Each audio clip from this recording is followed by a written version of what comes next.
रसूल बख्श रईस साहब, ब्रेक पर जाने से पहले सवाल आपके लिए छोड़कर गई थी। वज़ीर आज़म को इदराक है कि बिजली चोरी हो रही है, फिर वो ये खुशखबरी भी सुना रहे हैं कि निगरान हुकूमत में 58 अरब रुपए की चोरी रिकवर हुई है, लेकिन आवाम को इसका फ़ायदा क्यों नहीं पहुँच रहा? आवाम तो वही महंगाई की दलदल में, आज भी बिजली महंगी कर दी गई है।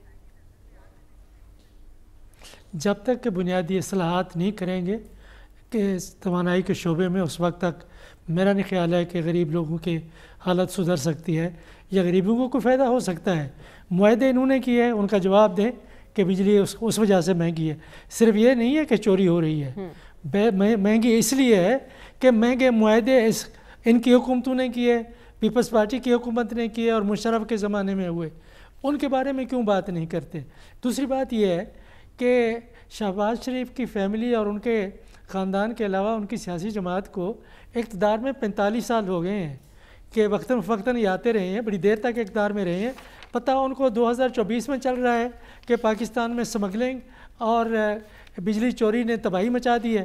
ये तो हर एक को पता था, बच्चे बच्चों को पता है कि कौन चोर है, किस तरीके से चोरी कर रहे हैं। जब तक कि आप दो चीज़ें हैं, एक बुनियादी इस्लाहात करें तवानाई के शोबे में, वो करने के लिए तैयार है, निजकारी के लिए तैयार है, क्यों नहीं करते। बार बार हुकूमत में आते हैं, कहते हैं हम कर रहे हैं, हम कर रहे हैं, कर रहे हैं, 5 साल गुजार के चले जाते हैं, कोई कुछ नहीं करता इस बारे में। दूसरी बात यह है कि ये जो लोग भर्ती किए गए हैं वापडा में, ये मुख्तलिफ कंपनियों में, किस सियासी जमात ने किए हैं, कैसे आए हैं, और एक बजाय इसके कि फेडरल पब्लिक कमीशन से जाए या कोई ऐसा इदारा हो, ऐसा इन्होंने सिस्टम बनाया हुआ है कि जहाँ लोग करोड़ों रुपए लेके यहाँ पे दाखिल होते हैं और वो करोड़ों रुपए इस तरह से आवाम से वसूल करते हैं। निज़ाम को ठीक करें तब जाके आप निज़ाम का हिस्सा हैं, आपने निज़ाम को ठीक नहीं करना तो किसने करना। आप इंकशाफात कर रहे हैं, फिर निगरान हुकूमत की तारीफ भी कर रहे हैं, भी उन्होंने इतनी रिकवर कर ली है चोरी, तो आवाम को फ़ायदा किसने पहुंचाना है। साफी साहब, आपके नज़र में वज़ीर आज़म के इस बयान को किस तरह से देख रहे हैं आप? एक तो चोरी का इंकशाफ किया, दूसरा वो कह रहे हैं गैर कानूनी स्मगलिंग ने भी बेपनाह नुकसान पहुँचाया है, तो अब आप सिस्टम में हैं, क्यों नहीं सद्देबाब कर रहे इसका? देखिए, वज़ीर आज़म साहब ऐसी बातें कर रहे हैं कि जैसे वो आज ही लंदन से पहुंचे हैं और इस सोसाइटी की बीमारियों का उन्हें बिल्कुल सिरे से इल्म ना हो।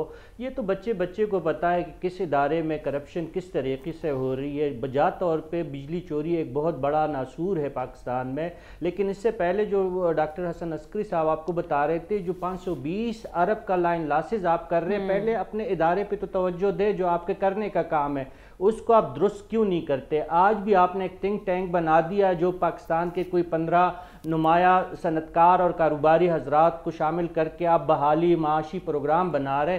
पहले ये 15 हजरात और इन जैसे एक 50 और जो बड़े बड़े सनतकार और कारोबारी हजरात हैं, उनके ज़िम्मे देख ले कि कितने वाजिबुल अदा यूटिलिटी बिल्स है, बिजली गैस के बिल्स इतने इनके कितने हैं और इनसे कितनी रिकवरी होनी है। इसके बाद आप अपने जो सरकारी इदारों के वाजिबुल अदा यूटिलिटी बिल्स है उसकी अदायगी कर दीजिएगा। फिर ये छोटे चोरों पे आप ज़रूर हाथ डालें जो 2000 की बिजली चोरी करते हैं, 5000 की करते हैं, 10,000 की करते हैं, बिल्कुल एक पैसे की भी चोरी नहीं होनी चाहिए। लेकिन जो आपके करने वाले काम है पहले वो करें, जो बड़े मगरमच्छ है उनके गिरबान पे हाथ डालें।